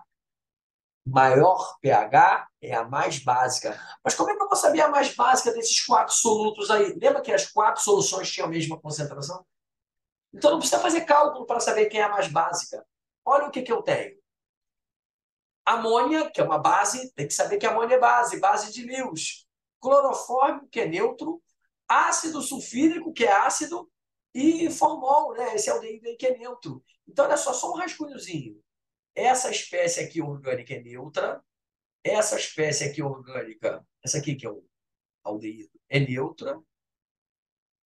Essa espécie aqui é um ácido. E a amônia é a única que é uma base. Mas não é uma base pelos conceitos que você conhece. Então vamos lá, gente. Sem fazer cálculo, qual é a mais básica? Amônia. E por que eu preciso saber que a amônia é a de maior pH? Porque eu vou fazer um cálculo de massa. Então eu vou precisar da massa molar da amônia. Duda, a pergunta que você sempre faz. Se eu só descobrir que a mais básica é a amônia, eu já ganho um ponto? Já. Mas bota na prova, né? Não adianta descobrir e ficar na sua cabeça. Viu, Guilherme? A mais básica, a de maior pH, desculpa, não falou mais básica, a de maior pH é a amônia. Agora, como é que eu vou fazer um cálculo? Não sei se você lembra, mas lá no texto está dizendo que o volume ela vai sofrer uma diluição. Então, o volume final vai ser 10 vezes, 10 nada, 100 vezes o volume inicial. Ah, mas eu tenho que escrever assim, VF 100 vezes VI. Não, isso aqui é só um jeito de você escrever rápido. Porque isso aqui é um desenvolvimento do nosso cálculo. O volume final numa diluição de 100 vezes é 100 vezes o volume inicial. Só que o volume final, ele deu qual é? Tem que ler o texto com atenção. Ele diz que o volume final é de 10 litros. Gente, ele diz não. Eu digo que depois da diluição de 100 vezes, alcança um volume de 10 litros. Ora, se 100 vezes o volume inicial é 10 litros, qual é o volume inicial? 0,1 litros. Desculpa, gente. Essa conta aqui é matemática. É uma conta de matemática. Mas tem que ir na prova. E por que você está tão preocupado, mestre, com o volume inicial? Porque eu peço a massa de soluto na solução antes da diluição. Então, se antes da diluição é a solução inicial. Gente, o volume da solução inicial não estava dado. O que estava dado, Marcelo, é o volume da solução final. Viu, Maria Vitória? Vou ler de novo. A solução de maior pH foi diluída 100 vezes, alcançando o volume de 10 litros. Se alcançou, é o volume final. Agora, qual é o volume inicial? 0,1. Um centésimo, pronto, um centésimo de 10. Mas como é que você mostra? Você pode escrever, né? Para o moço da UERJ, olha, como a diluição foi 100 vezes, eu acho que o volume inicial é um centésimo de 10, 0,1. Ok. Mas para não escrever isso, Marcelo, você pode fazer essa conta que eu fiz aqui. E agora? Agora sim vem um exercício de soluções. E, gente, soluções é regra de três, não tem fórmula. Eu acho soluções mais fáceis de estequiometria. Porque além de ser regra de três, tá? Além de não ter fórmula, você não precisa pegar reação, não precisa interpretar. Está escrito que a solução é 1 mol por litro. Sabe o que significa 1 mol por litro? Que eu tenho 1 mol de amônia a cada litro. Se eu descobrir que a minha solução tem um volume inicial de 0,1 litro, que é o 100 ml, é óbvio que eu estou deixando essa regra de 3 aqui para o moço da UERJ saber de onde eu vou tirar essa massa. É 0,1 mol de amônia. E como a amônia pesa 17 gramas por mol, eu fui lá na tabela periódica, você vai fazer a última regra de 3 apertadinha aqui, ó. 1 mol de amônia. Podia fazer numa só, né? 17 gramas. Alô, galera? 0,1 mol de amônia X. Só conta fácil. Deu 1,7 gramas. E esse é o gabarito da questão. Tá bom? De onde você tirou esse 17, mestre? Não vamos deixar passar isso, não. Nitrogênio pesa 14 na tabela periódica, hidrogênio pesa 1. É daí que vem o 17. Tá bom? Questão facinha, mas que dá trabalho, porque tem que descobrir quem são as planares e quem são as não planares da geometria. Para depois a gente começar a marcar. Gente, na verdade não tem questão fácil nesse simulado. Já contei essa pedra para vocês. Galera, 8 minutos, mas vai dar tempo de fazer. Que bom que vai dar tempo de fazer a nossa questão de radioatividade. Tá? Essa questão trabalhou os tópicos de geometria molecular, oxirredução, NOx, né? Soluções e nomenclatura inorgânica. NH3 não tem explicação, é amônia. CHCl3 é triclorometano, tá bom? H2S é sulfeto de hidrogênio, ainda bem que não pediu o nome.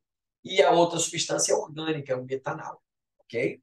Eu só botei os nomes da que pediu o nome. De novo, desenvolvimento e resposta só vale o que está em vermelho, tá? O resto é aula, o resto é rascunho. Tudo bem com vocês, galera? Dá para a gente fazer mais uma? Dá, né? Vamos fazer mais uma e vamos fechar o dia de hoje na terceira questão do simulado. Quem te disse que radioatividade não dá para ser difícil? Não vou chamar de difícil, mas dá para ser trabalhosa. Essa questão não é fácil. Se você não prestar atenção, você capota nela. Tá? Então, cuidado. Radioatividade vai cair domingo agora no Enem. Questão 143. Vai cair domingo agora no Enem. Agora, na UERJ, ela cai ano sim, ano não. É mais ou menos essa média de cobrança. Tá bom? Vamos lá, galera. Considere a tabela a seguir, na qual são apresentadas algumas propriedades de dois radioisótopos. Já deu a dica que é radioatividade. Ó. Dois radioisótopos do actínio. Símbolo AC. Vamos achar o AC na tabela periódica, tá? Bom, o radioisótopo 1 tem 136 nêutrons e faz decaimento do tipo alfa. O radioisótopo 2 tem 137 nêutrons e faz decaimento do tipo beta. Ainda bem que você já teve na primeira aula, né, a aulinha de alfa, beta e gama. Você já sabe a massa, a carga de cada uma das emissões nucleares. Ah, não sabe não? Tem que ler de novo essa aula, tá? Essa aula está lá gravadinha, tem slide, tudo bonitinho. É um experimento, bom, isso é muito importante, de cada um desses isótopos foram mantidos em um recipiente por 60 horas, também é importante. Ao final desse período, verificou-se a existência de 62,5 milimols do radioisótopo 1 e 250 milimols do radioisótopo 2. Eu ainda não sei qual é, mas eu vou descobrir já já pelo número de nêutrons. Gente, pelo número de nêutrons dá para descobrir quem é cada um desses radioisótopos. Determine a meia-vida de cada radioisótopo e identifique o cátion trivalente isoeletrônico do actínio. Aliás, se você não entendeu como você vai encontrar essa meia-vida, esquece. Acha a fórmula, identifique o cátion trivalente do actínio. É outro assunto. Gente, os assuntos são diversos. Escreva também os símbolos dos elementos químicos formados no decaimento de cada um desses radioisótopos. Galera, se você não identificou, você não vai conseguir fazer a reação nuclear. E essa reação nuclear não foi pedida, viu, Arielle? Então, se você fizer ela feia, trouxa, não tem problema. Mas ela é o desenvolvimento para você saber o símbolo dos elementos químicos formados no decaimento de cada um desses radioisótopos. Lembrando que são decaimentos diferentes. Aqui um decaimento alfa, já botei a massa e a carga da alfa, e aqui um decaimento beta. Já botei a massa e a carga da beta. Dificilmente cai decaimento gama na UERJ e no Enem também, porque o gama tem massa zero, carga zero, não muda nada. Decaimento gama é um decaimento sem graça para efeito de cálculo. Ok? Gente, vamos lá? Dá para saber quem são os radioisótopos do actínio? Dá. Primeiro tem que achar o AC na tabela periódica. Elemento escroto, elemento raro, quando cai na UERJ, o cara diz o símbolo. AC, ó. Tá lá embaixo. Aliás, ele é o pai da série dos actinídeos, ou dos actinoides. Todo mundo dessa linha aí do actínio, que vem do lado do actínio, o tório, o protactínio, urânio, netúnio, plutônio, americium, cúrio, berquélio, califórnio, astênio, férmio, Mendeleev, Nobel e Laurêncio. Caraca! Porra, tem aqui atrás uma tabela periódica bonita que eu comprei no Museu de História Natural de Londres. Tá? Porra, esses elementos que você não precisava saber o nome, eu só falei para tirar onda, são todos actinoides, todos parecidos com actínio, porque esses estão na família do actínio. Cuidado, tá? Tá de lado, mas é a família do actínio. Tá de lado, mas tá enfiado na tabela periódica aqui, ó, nos actinídeos ou actinoides. Agora, quer saber quem é o cátion trivalente do actínio primeiro? Pode fazer isso primeiro. Tá? Eu posso saber quem é o cátion trivalente do actínio. A única coisa importante aqui, ao achar o actínio, é o número atômico dele. E o número atômico dele é 89.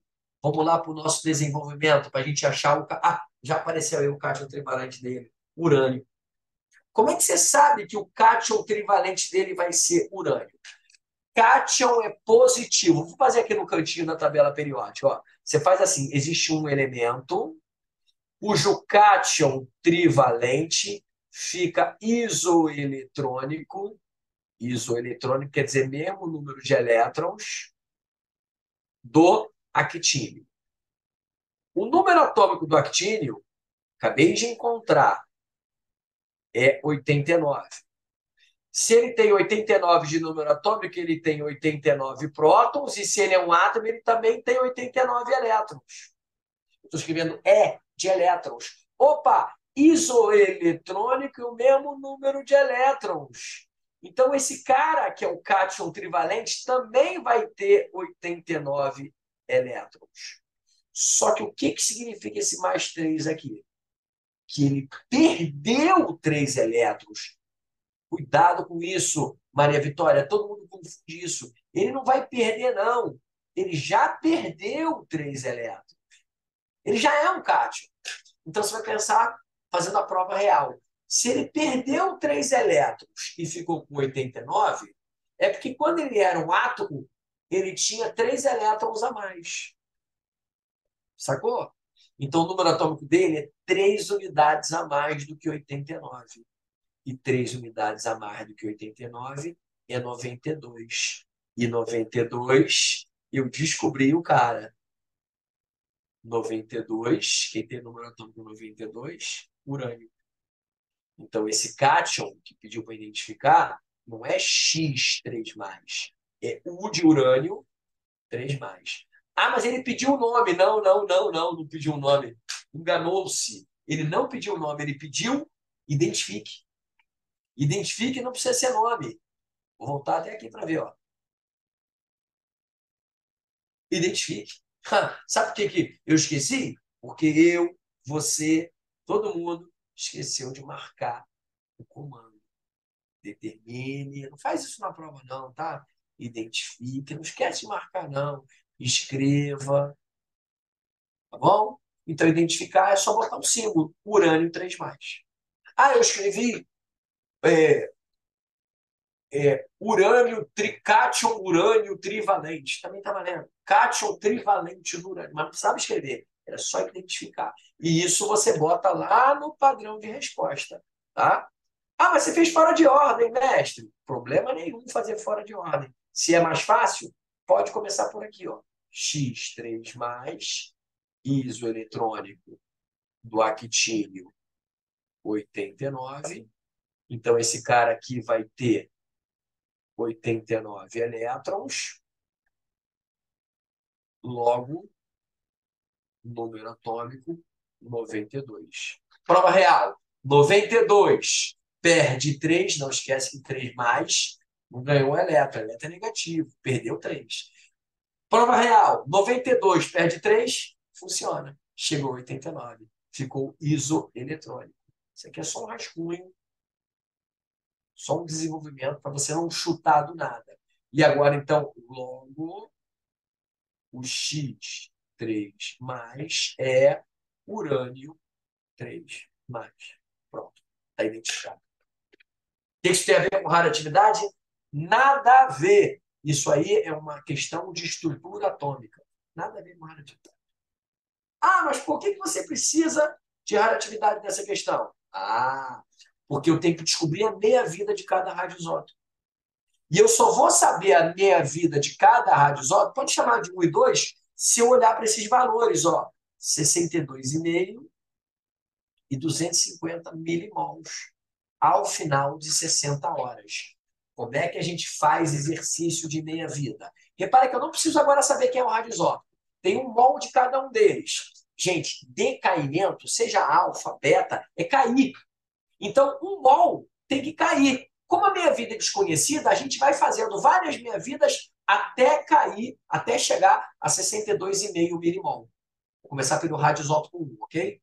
Então, anota aí, ó, o radioisótopo 1 chegou a 62,5 milimol e o radioisótopo 2 chegou a 250 milimol. Meia-vidas diferentes, portanto, após 60 horas, né? Vamos lá. Como é que eu faço isso? Eu escrevo assim, ó, radioisótopo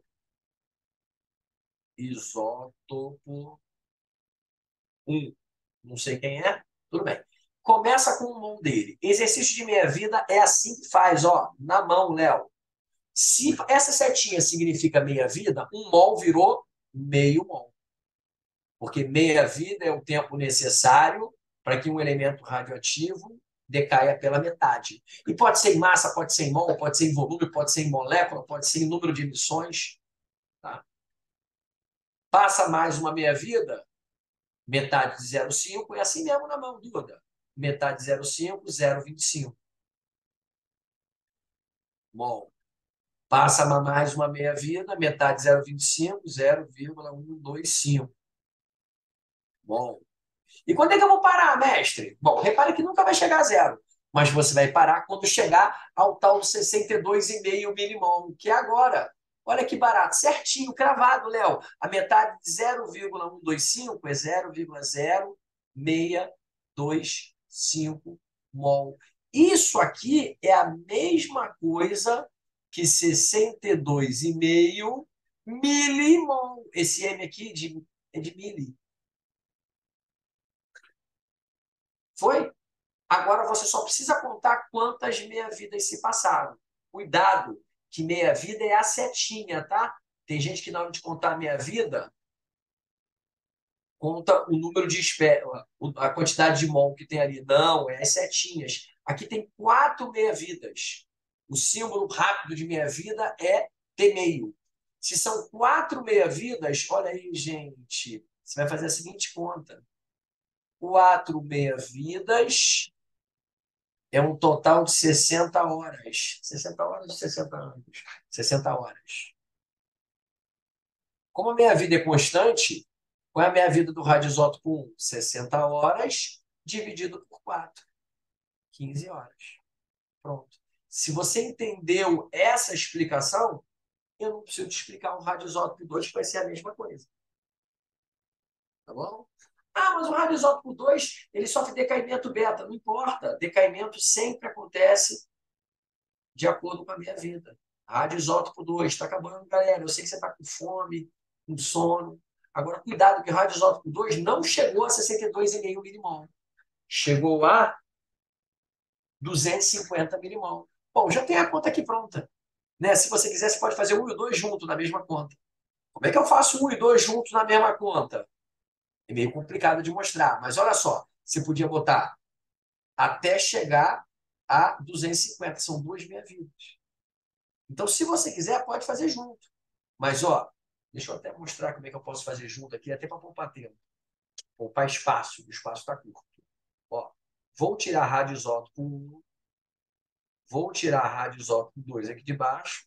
Por que pode fazer junto, mestre?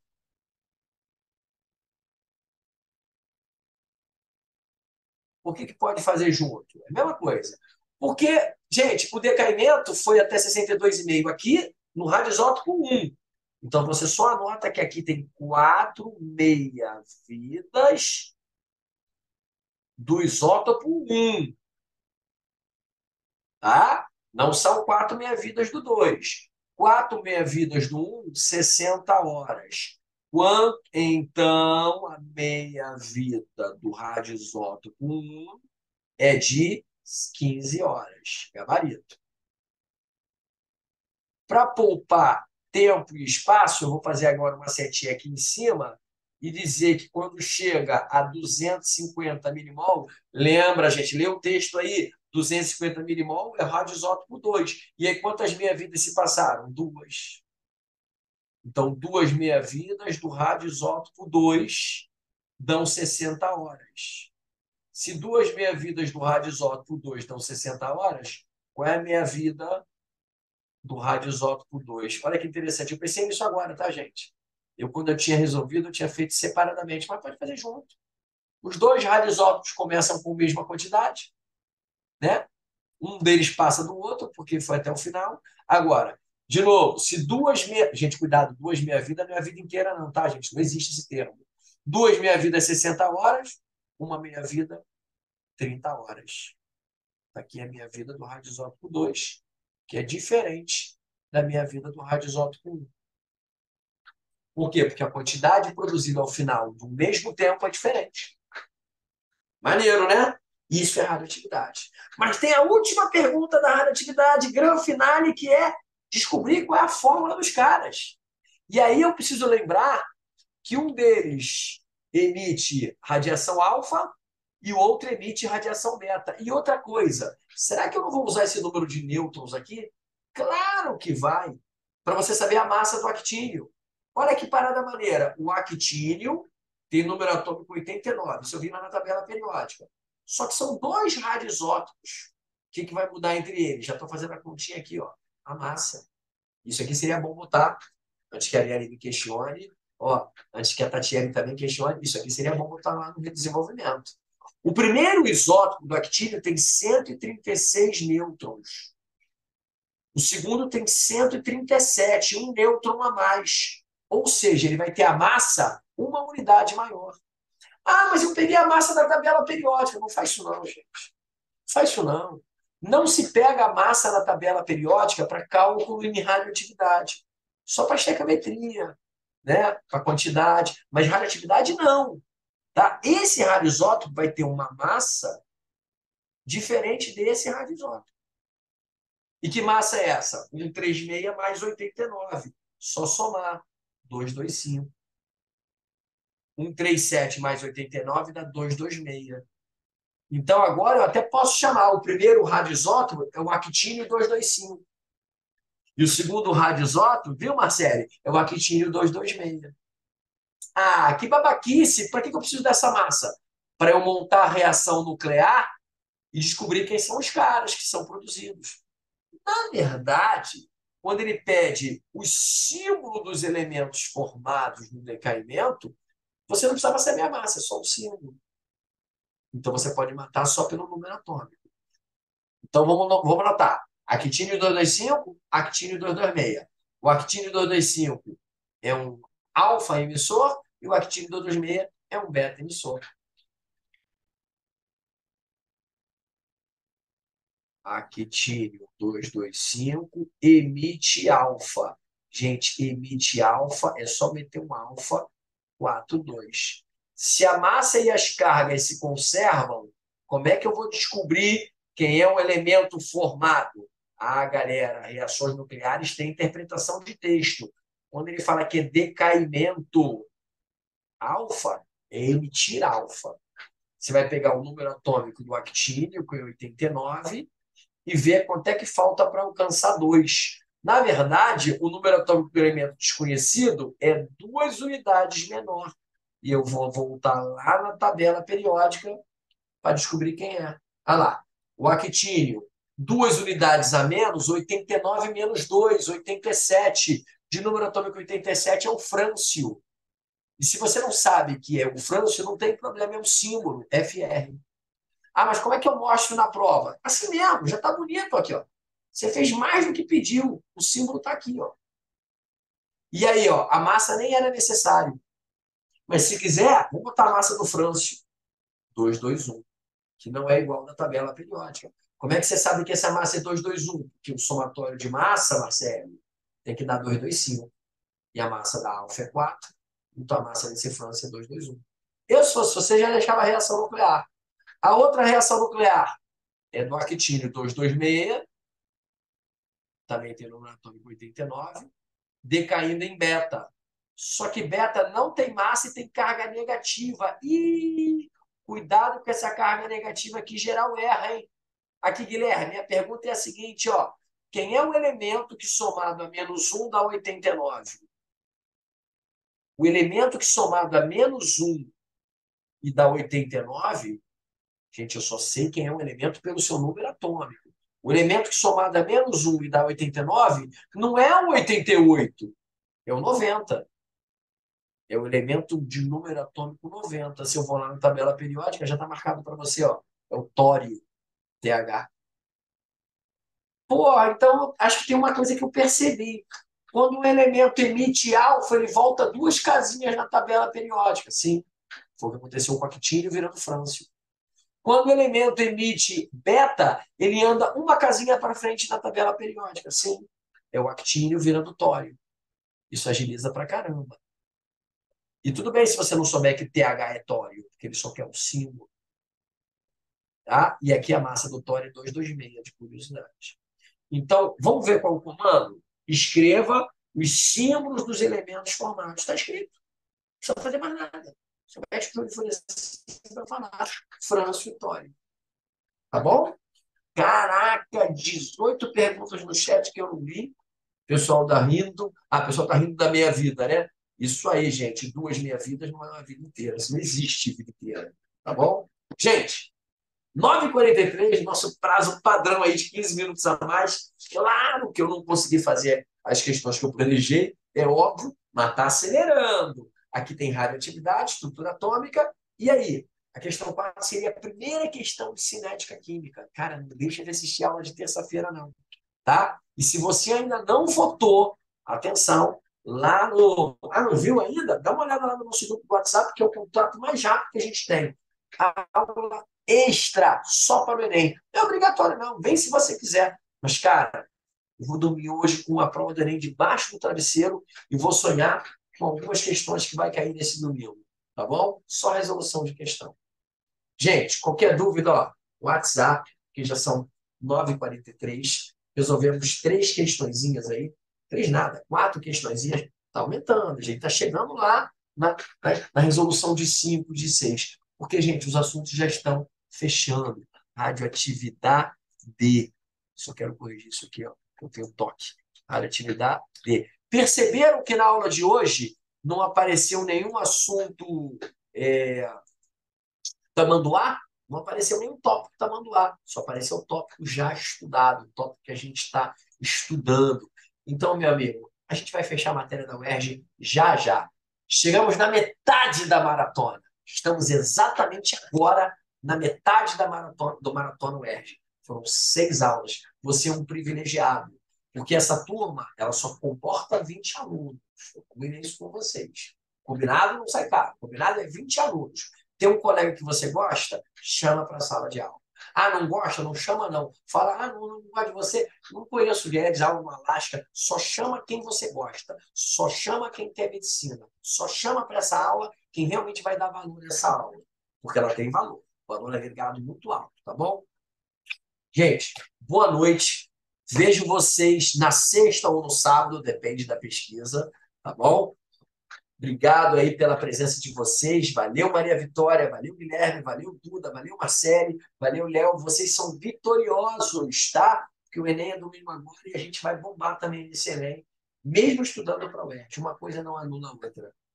Beijo grande, galera. Boa noite. Bons sonhos com o Enem, tá bom? Encontro vocês na sexta ou no sábado. Daqui a pouquinho eu dou a resposta aí para vocês. Valeu, gente. Tchau, tchau. Qualquer dúvida, WhatsApp. Valeu, valeu, Duda. Beijão. Boa noite.